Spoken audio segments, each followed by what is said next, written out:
So if I can invite Christine O'Connor to the stage from Accelerate, and is looking at the perspectives on commissioning. Thank you, Christine. Hi there, everybody.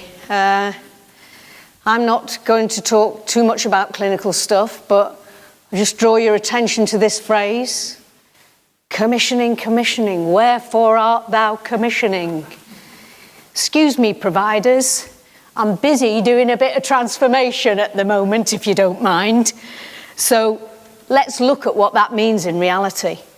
There's been a golden thread running through stuff for me today as I've been listening to things that have been going on. It started with Heidi this morning. She started talking about innovation. She started talking about initiative. She started talking about leadership and empowerment.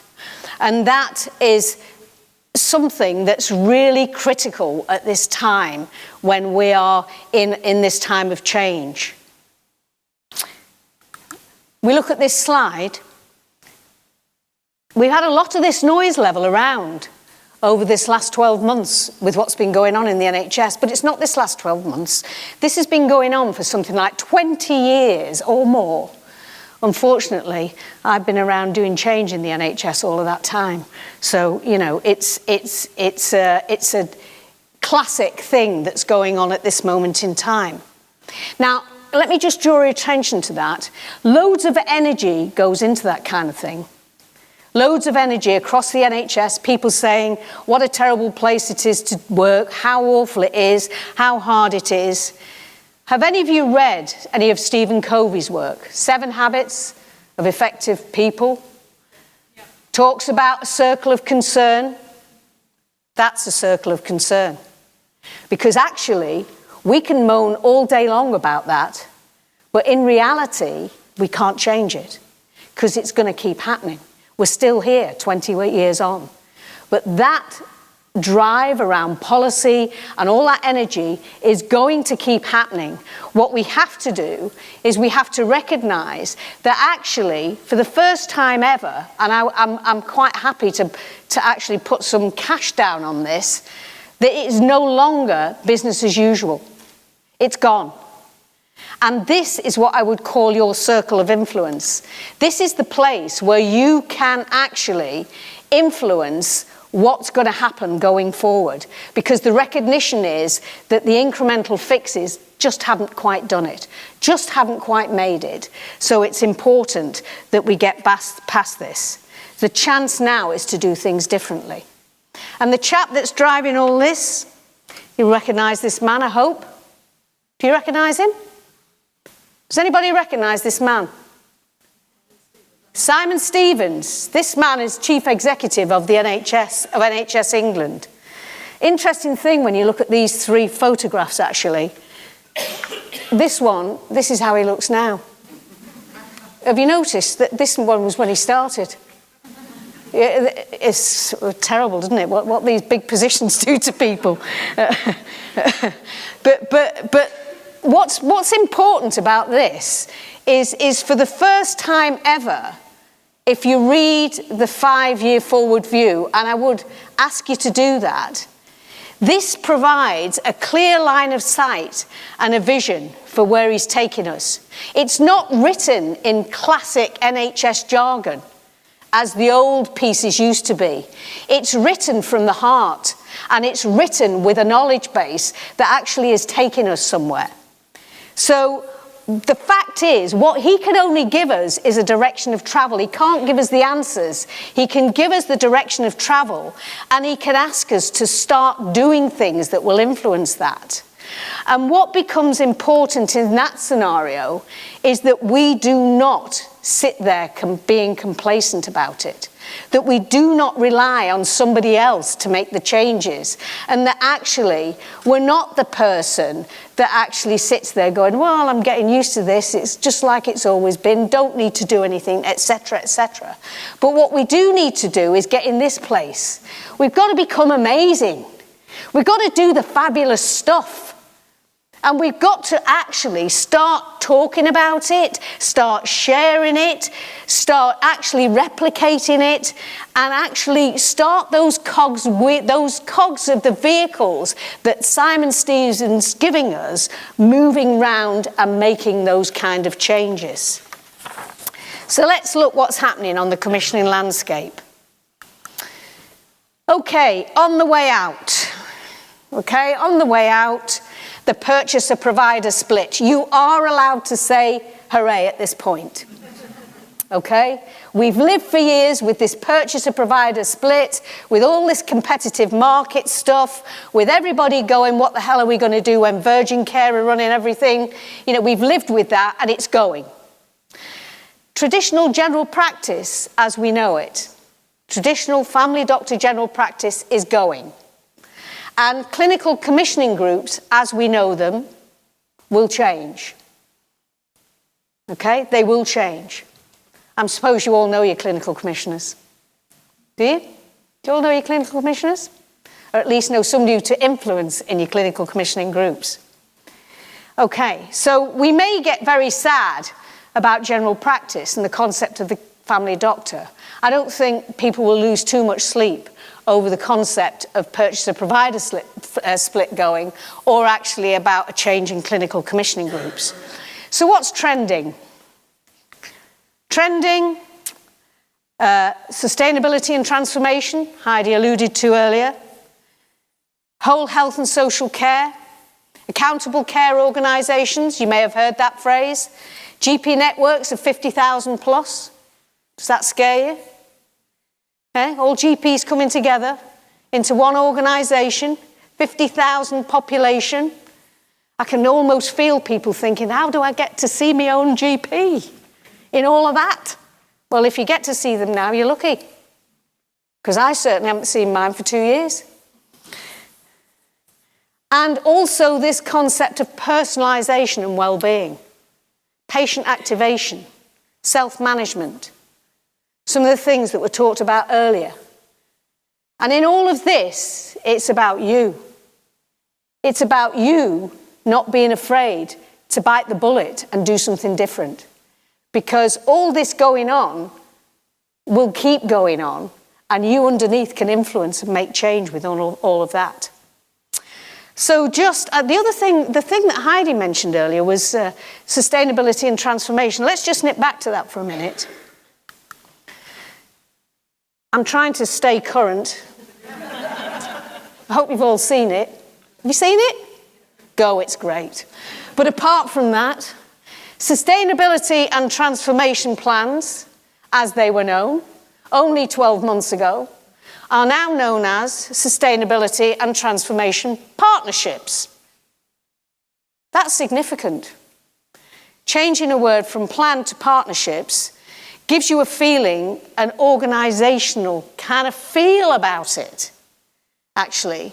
And what this means is that sustainability and transformation agenda has suddenly become a little more meaty.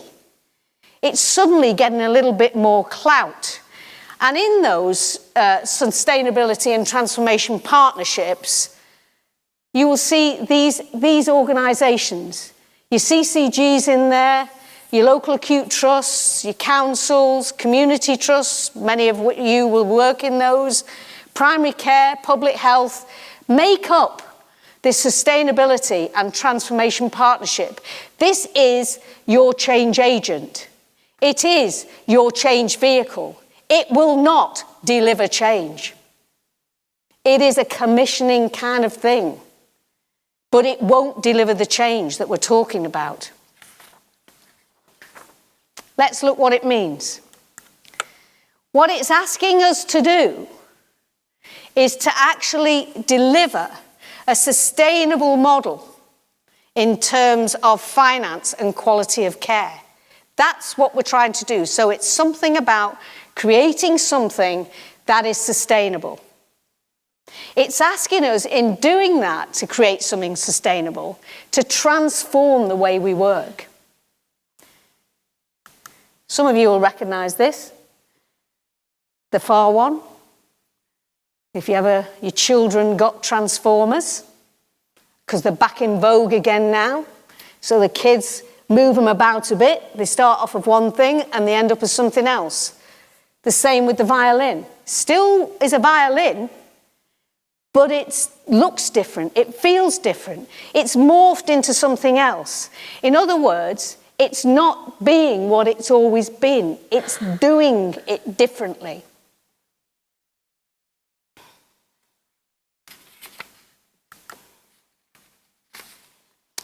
The goal of the Sustainability and Transformation Partnerships, it's simple.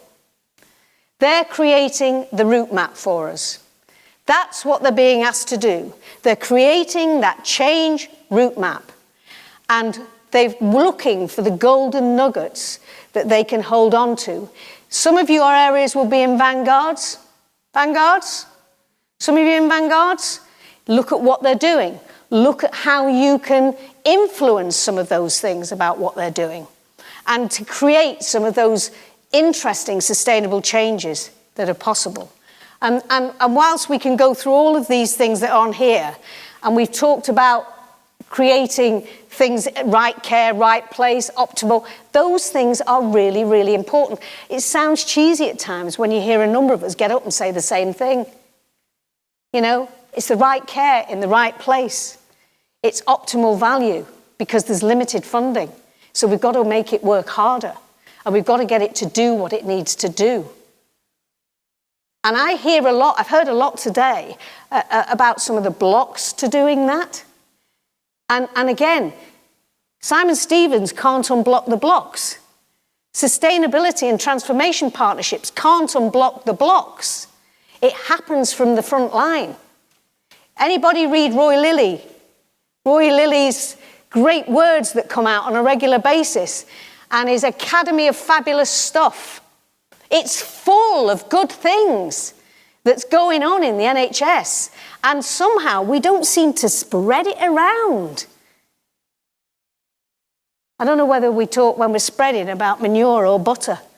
It depends where you're coming from, I suppose. But that's what we need to do. We need to get this spread so that actually we absolutely physically influence that commissioning agenda. I've got about 5 minutes left here. 5-year forward view. Read it. It's talking about healthy populations. It's talking about disjointed care, and we need to, how through spending less on things we don't need to do, creating an opportunity to get best in class. And it talks about that gap with funding. If you relate it to Betty's story, it becomes visibly possible to see what it is that we're talking about. Words that you're going to hear words like downstream, population-based care, population place-based care. All of these about how you do things differently, how you look at the needs of the population, and how you move things forward. This will figure in looking at GPs as they come together in their local care networks. And please remember, it's the GP where the actual population-based information sits. Is there not a clue about how you need to be aligning closer to primary care rather than moving away from that in actually looking at what needs to be delivered for the Bettys of this world?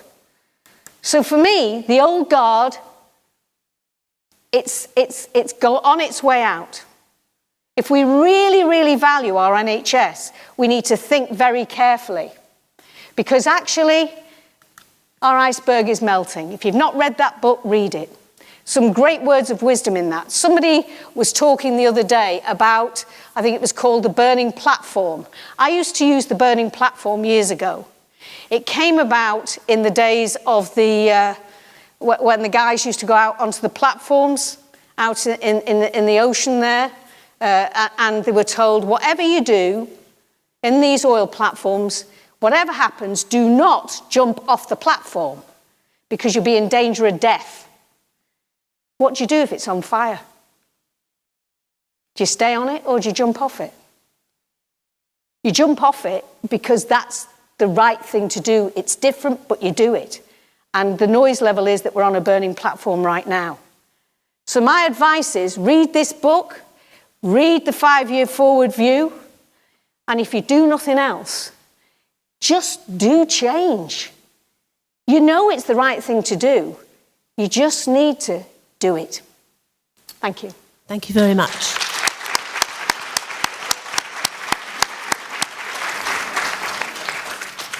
Is there just one quick question? Very quick. If not, we'll have to catch Christina at coffee time. But I think there are great words for thought there about how we can carve our own destination. Right, thank you very much.